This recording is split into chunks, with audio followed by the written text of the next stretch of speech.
Bismillahirrahmanirrahim. Assalamualaikum. Selamat tengah hari. Selamat hari Jumaat, penghulu segala hari. So Alhamdulillah saya dapat bersiaran. So hari ini nak kongsi tentang bayi angin pasang. So I think those days bila kita cakap pasal bayi angin pasang ni, so ramai dululah ramai ibu bapa dia cuba selesaikan dalam kaedah tradisional, tentang bayi angin pasang ni. So of course saya dululah masa saya anak kecil kan, I pun selalu kata kalau bayi dapat anak bayi dapat angin pasang ni, kita pun kadang-kadang rasa macam tak tahu apa nak buat, kan, kita tak tahu apa nak buat. Tapi to be honest, sebenarnya bukanlah perkara yang pelik atau apa pun, cumanya mungkin ramai yang pilih kaedah tradisional, tapi sebenarnya kalau bayi tu terkena angin pasang, bayi tidak boleh diurut. Jadi selalu dulu orang ingat kita nak urut dia, tapi it will be better kalau kita bawa ke doktor ataupun pakar perubatan, dan kat situ baru boleh tahu macam mana. So saya kongsi artikel tentang bayi angin pasang ni, dan istimewanya angin pasang ni penyakit angin pasang ni sentiasa orang kata dihidapi oleh bayi lelaki. Bayi lelaki. So kalau kena angin pasang ni, mengurut bukan kaedah terbaik untuk merawat bayi yang kena angin pasang, dan kita selalu dengarlah kalau bayi tu kena angin pasang nak buat cara macam tu. So saya kongsikan, so bayi merengek tanpa sebab, muntah, kembung dan kerap menunjukkan reaksi tidak selesa mungkin petanda awal mereka menghadapi masalah sakit pada bahagian hari-hari, dan keadaan sedemikian memerlukan pemeriksaan awal dan segera dibawa berjumpa doktor kerana bimbang dengan satu penyakit yang menyerang sekitar hari-hari dan dikenali sebagai hernia inguinal ataupun angin pasang lah. So gejala berkenaan lebih kronik berbanding dengan tanda awal serangan hernia kerana mudah dikesan melalui benjolan. Melalui benjolan yang kadang-kadang timbul dan kadang-kadang tidak kelihatan. Namun bayi lelaki yang lebih cenderung mengidap penyakit ini. So bayi yang lahir tidak cukup bulan pula cenderung mengidap hernia berbanding bayi normal disebabkan proses perkembangan bayi belum sempurna. So ni adalah gambar rajah lah yang dikatakan bayi terkena angin pasang. So apa yang menjadikan kebimbangan jika dia tidak dirawat pada peringkat awal, so dia akan membawa kepada ditakutilah kan pada penyakit lain yang berkaitan dengan pembiakan. So benjolan pada bahagian pusat tidak sepatutnya berlaku. So benjolan ini menurut pakar bedah pediatrik Pusat Perubatan Prince Court, Dr. Syaris, dia kata hernia adalah benjolan tidak normal yang muncul di kawasan tubuh yang tidak sepatutnya berlaku. So contohnya pada bahagian pusat, dan sepatutnya tidak ada benjolan di situ. So jika ada, itu bermaksud berkemungkinan berlakunya serangan hernia. So hernia juga tidak semestinya berada di kawasan ari-ari sahaja. Serangan juga boleh berlaku di bahagian kelangkang, lapisan paru-paru, otak, dan tidak khusus pada satu tempat sahaja. So memang sangat wide lah dia punya ni Right. So urutan pada bahagian kaki, bayi dapat melegakan kembung perut. So lazimnya serangan hernia inguinal ni atau ari-ari kerap berlaku dalam kalangan kanak-kanak lelaki. Secara dasarnya ketika janin terbentuk secara semula jadi, testis awalnya berada pada arah sama dengan buah pinggang. Seterusnya pada usia kandungan 30 ke 32 minggu, testis bergerak ke arah kantung zakar dan dipandu oleh selaput hernia iaitu processus vaginalis. So keadaan tidak normal berlaku apabila selaput hernia yang berfungsi untuk menarik testis ke kantung zakar tidak berada di bahagian bawah hingga menyebabkan lubang selaput tidak tertutup. Dalam keadaan normal sepatutnya ia perlu turun secara semula jadi dan menutup lubang selaput. So Okey. Bayi yang kerap menunjukkan reaksi tidak selesa petanda awal mengalami masalah bahagian hari-hari. Jadi, okey, so kita tengok pula risiko usus tersumbat. Kata beliau, hernia boleh membawa komplikasi bahaya seperti usus tersumbat dan mati.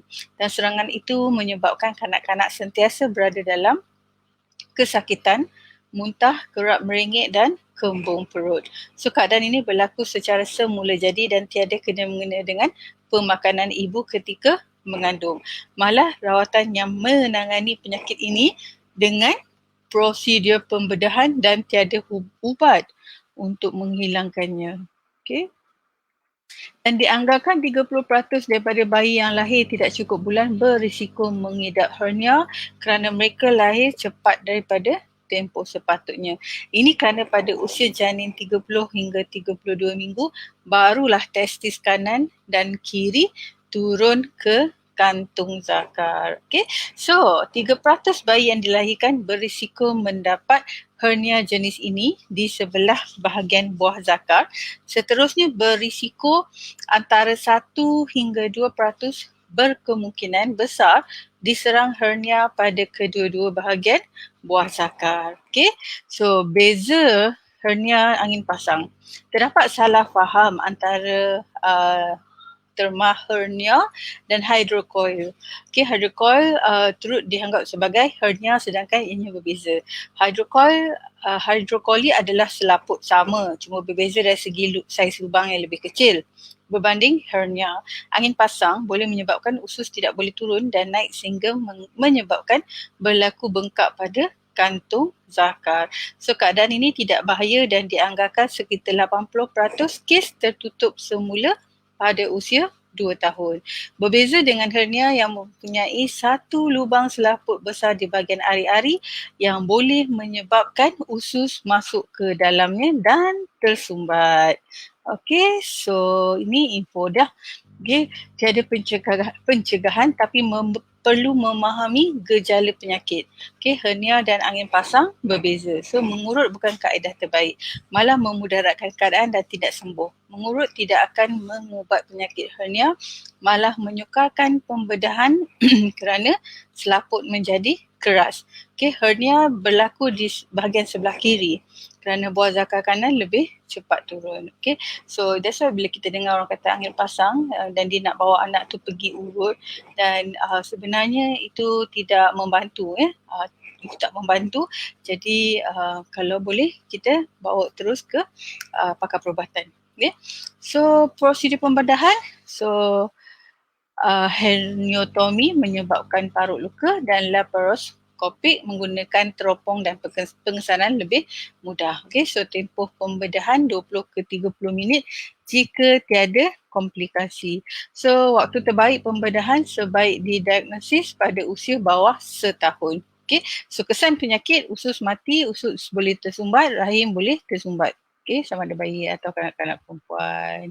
Okay, so itulah tentang hernia ataupun angin pasang. Dia sedikit berbeza, okay, tapi bukan mengurut tu boleh membantu untuk bayi ini sembuh. Okay, so right. So that's it. So saya ada satu lagi artikel saya nak tengok boleh. Okay.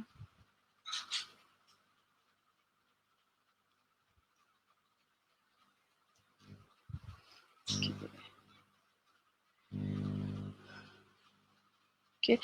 So apa dia simptom yang lazim untuk penyakit ni? Okay, so simptom awal kawasan ari-ari dan kantung telur yang bengkak. So bila kita nampak bengkak macam ada benjolan, so itu adalah antara simptom dia. Okay, kemudian kawasan bengkak biasa berlaku ketika anak menangis, berlari atau meneran dan bengkak tersebut boleh kekal atau surut selepas aktiviti terbabit. Okay, itu simptom awal dia bengkak, ada benjolan. Okay, yang kedua simptom kronik dia bengkak yang tidak surut dan disertai dengan keadaan anak yang tidak selesa dan dalam kesakitan. Perut kembung disusuli episod muntah-muntah dan bawalah anak untuk berjumpa doktor. Okay, so itulah simptom dia. Satu, benjolan atau bengkak, dan kedua ialah anak dalam keadaan tidak selesa dah dalam kesakitan dan muntah-muntah, maka itu adalah petanda untuk membawa anak ke doktor. Okay? So perlu untuk menghilangkan angin pasang bagi bayi lelaki ketika di dalam hari lagi, kalau tuamkan bahagian kemaluannya dan perutnya dengan jintan hitam. So ini boleh mengelakkan bayi dari mendapat kembung dan penyakit pasang. Okay. So bagi bayi lelaki sebaik-baiknya setelah dimandikan sapukan sedikit minyak angin lah Vicks di bawah kemaluannya untuk menghindar dari penyakit pasang. Okey, ni kata amalan dulu-dulu lah. Okey, so sebenarnya dah banyak lagi. Cuma, okey, so cuma kalau kita nak merawat bayi itu, kita kena didiagnose dulu. Diagnose dulu, bawa bayi itu untuk berjumpa doktor untuk pemeriksaan dan kemudian mintalah pendapat doktor untuk meneruskan rawatan dalam bentuk tradisional. Okay, so kita tak nak memandai-mandai lagi. Kita tak nak memandai-mandai dulu. So sebab for all we know bayi itu dia tidak selesa. Okay, dia tidak selesa. Mungkin perut dia boleh jadi kembung, dia muntah-muntah dan sebagainya. So jangan kita memandai-mandai untuk merawat dia tanpa pemeriksaan doktor. So itulah nak cakap. So dulu-dulu memang orang bimbang kalau bayi ni terkena angin pasang, and because kita pun tak ada knowledge yang sepatutnya, jadi kita cuba nak merawat sendiri. Tetapi dia ada kesan dia kan. So tapi kalau kita bawa dia ke pakar, pakar kanak-kanak dan sebagainya, so senang. Selepas diagnose, mungkin doktor dah ada apa dia prosedur seterusnya, mungkin pembedahan dan sebagainya. Okay, so itulah dia antara kata cabaran lah, orang kata cabaran untuk bayi kecil ni. So dia boleh jadi apa je yang boleh datang kepada kita. So as long as the parents sangat bersedia dan kemudian dia bersedia dan juga menerima dengan lapang dada, dan akhirnya kita tahu kita perlu bawa dia ke pusat perubatan. Okay, so itu yang penting. Sangat takut kalau bayangin pasang, kita kan panik tau, sebab saya pernah tengok lah those days kan, kalau parents yang ada anak angin pasang kita pun panik. Okay, so next step, once kita tahu dah benda ni, so no need to worry so much. Jadi bawa saja jumpa dengan doktor, sebab seelok-eloknya melakukan pembedahan ketika bayi berusia bawah setahun. Okay, so I think itu saja untuk sesi live hari ini. Jadi nak kongsikan tentang, sekejap ya.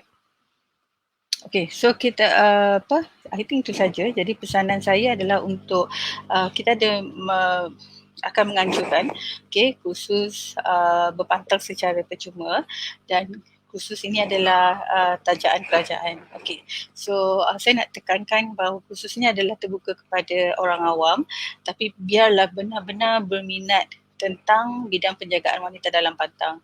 So a lot of people we know outside there, kalau dia kata pasal kursus percuma, dia grab je. Sebab mungkin ada peluang untuk belajar ataupun ada peluang untuk orang kata buat connection dan sebagainya, tapi tidak berminat untuk membina perniagaan itu. So yang itu yang saya nak tekankan. So now we have this kursus, tapi tempat sangat terhad dan kadang-kadang kita cuba nak accommodate semua orang, tapi saya kena faham yang tak semua minat bidang ini kan. Jadi kita nak buka banyak sangat seat pun kita tak nak mereka ni ramai sekadar peserta. Tapi kalau untuk kita nak mudahkan pantau mereka, biar dalam kata bilangan yang kecil, tapi kita boleh ukur result dia. So that's it. Kita akan buka batch kedua untuk kursus terapis berpantang secara percuma, dan mohon hubungi maklumat talian yang tertera tu untuk keterangan lanjut. So tempat memang tak banyak, because we don't, I mean like, yelah kan, masing-masing mesti ada cenderung minat masing-masing. So tak adalah kita nak buka peluang untuk benda ni kepada ramai orang dan semata-mata mendapatkan ramai peserta, sedangkan result selepas itu tak ada. So itulah nak bagi tahu. Kalau berminat, boleh hubungi nombor yang tertera itu ataupun boleh direct message saya, dan kami mencari peserta yang berminat. Peserta yang berminat untuk menjaga wanita dalam pantang. Dia tak ada macam orang nampak dia macam could be lah some people look at it as nampak senang kan kerja ni. Sebenarnya nak bagi tahu apa kerja yang tak ada cabaran kan. Okay, so mungkin nak compare ataupun nak bandingkan dengan benda lain, masing-masing ada orang kata karakteristik yang berbeza lah. Jadi untuk wanita dalam pantang ni, kita nak kena jaga dia, kita kena urut dia, kita kena pakaikan bengkung, mandikan dia. So benda ni pada setengah orang mungkin tak berminat. Jadi kita tak boleh nak kata nak paksa orang masuk kursus secara percuma, walaupun dia percuma, tapi memang dapat ilmu tu, memang dapat knowledge tu, tetapi yang paling penting adalah untuk mengamalkannya. Maksudnya dia berkecimpung sebagai professionals. Itu yang cabaran dia. Okay, so I think that's it. I think itu saja untuk hari ini. Please take care and stay safe. So insyaAllah kita jumpa lagi. Assalamualaikum warahmatullahi wabarakatuh.